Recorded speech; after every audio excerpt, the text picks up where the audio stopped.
안녕하세요. 저는 송문정 교수님의 고려대학교 생명공학과 분자바이러스 유전체 연구실에서 인턴십 활동을 한 성신여자대학교 박소연입니다.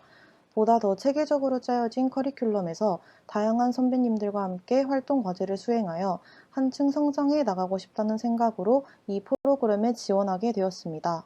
휴먼 감마 허피스 바이러스에 속하는 카포시 sarcoma 어소시에이티드 허피스 바이러스인 KSHV와 앱스테인 바 바이러스인 EVV 바이러스는 DNA 종양 바이러스로서 한번 감염되면 평생 동안 만성 잠복 감염을 가지게 합니다. 이 인간 감마 허피스 바이러스는 숙주에 지속되어 다양한 악성종을 유발하고 높은 감염률을 특징으로 하기 때문에 중요한 병원균입니다. 감마 허피스 바이러스는 첫째, 여러 바이러스 잠복 유전자를 발현하는 증상으로 지속되는 잠복기인 레이턴트 페이스와 둘째, 감염성 바이러스를 생성하는 리틱 페이스를 가집니다. 항바이러스제는 리틱 인펙션 상태에서만 작용하고 잠복기 바이러스는 제거할 수 없기 때문에 리틱 레이턴트 스위치가 필요합니다. tPA는 프로틴 카이네이즈 C 아고니스트로서 맵 카이네이즈와 얼크 경로의 자극을 통해 KSHV와 EVB 재활성화를 유도하는 잠재적 튜머 프로모터로 사용되었습니다. 소듐 부타레이트는 히스톤 디세럴레이즈 이니비터로서 EVB 리틱 사이클을 재활성화하는 데 사용되었습니다. 이 실험은 KSHV 혹은 EVB 잠복 감염된 종양세포에 tPA와 NAB를 처리하여 리액티베이션 유도 후 에이전트를 첨가하여 이 약물에 의해 농도 유전적으로 바이러스의 복제가 억제되는지의 여부를 웨스턴 블럿을 통해 확인합니다. 사용된 컴파운드 A는 자연적으로 미량 발생하며 현재 주로 살충제 및 의약품과 같은 정밀 화학 물질의 전구체로 사용됩니다. 컴파운드 B는 천연식물 추출물로서 이 약물은 안티아포프토틱한 효과를 가지며 안티인플러메터리 기작과 연관되어 있다고 알려져 있습니다.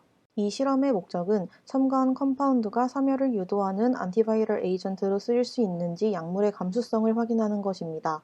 더 나아가 바이러스성 감염 질환의 치료 및 예방 프로토콜의 개발과 연구 기반 지식을 제공할 수 있으며 추후에 실험 연구에 활용될 수 있는 약물의 선택지를 좁히는 등 비용 절감이라는 경제적 측면에서의 효과를 기대할 수 있습니다. 먼저 주로 사용된 실험 기법인 웨스턴 블럿의 큰 틀을 보겠습니다. 실험 과정을 보자면 로딩하고자 하는 단백질 샘플을 STS와 섞어준 뒤 5분간 히팅하여 마이너스 전하를 띠게 합니다. 그리고 샘플이 그물 구조의 아크릴 아마이드를 통과하여 프로틴 분자량별로 젤 상에서 분리되게 합니다. 이때 아크릴 아마이드 젤의 러닝 젤과 스태킹 젤의 서로 다른 pH가 샘플들이 스태킹 젤에서는 같은 출발선상에 위치하게 하고 러닝 젤에서는 단백질 질량에 따른 이동 속도를 만드는 역할을 하게 합니다. 젤의 단백질을 멤브레인으로 옮기는 트랜스퍼 과정이 필요하며 항체와 단백질의 비특이적인 결합을 줄여 정확하고 깔끔한 결과를 위한 블러킹 과정이 필요합니다. 이제 타겟 프로틴의 프라이머 안티바디를 붙여줍니다. 그 후에 비특이적인 반응을 제거하기 위해서 0.5% TBST를 사용하여 워싱해준 뒤 세컨더리 안티바디를 붙여줍니다. 세컨더리 안티바디에는 홀스 레디시 퍼옥시데이즈인 HRP가 붙어있기 때문에 서브스트레이트로 넣어주었을 때 빛을 발산하게 되고 이를 필름이나 기계로 디텍션할 수 있습니다. 실험 결과를 보자면 컴파운드 A와 B 처리가 KSHV, EVB 복제를 제어하는지 웨스턴 블럿에 의한 결과로 확인할 수 있었습니다. EVB 감염 라지에 컴파운드 A를 처리하였습니다. 24시간과 48시간에서 리틱 프로틴인 GTA와 EAD가 약물 농도에 의존적으로 감소하는 것을 볼 수 있었습니다. 따라서 EVB에 대한 컴파운드 A의 안티바이럴 효능이 있음을 확인할 수 있었습니다. 같은 라지셀에 이번에는 컴파운드 B를 처리하여 리틱 프로틴의 발현량을 관찰해보니 프로틴의 유의미한 감소를 확인할 수 없었습니다. 따라서 EVB에 대한 컴파운드 B에 안티바이럴 효과가 없다는 결론을 도출할 수 있었습니다.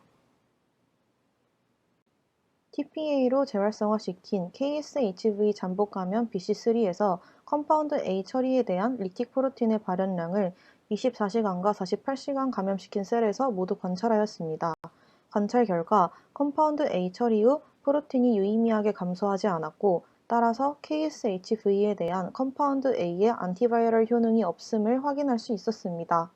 같은 BC3 셀에 컴파운드 B를 처리하여 결과를 관찰하였습니다. 24시간과 48시간 모두 리틱 프로틴의 유의미한 감소를 볼 수 없었고 KSHV에 대한 컴파운드 B의 안티바이럴 효과가 없다는 결과를 도출할 수 있었습니다.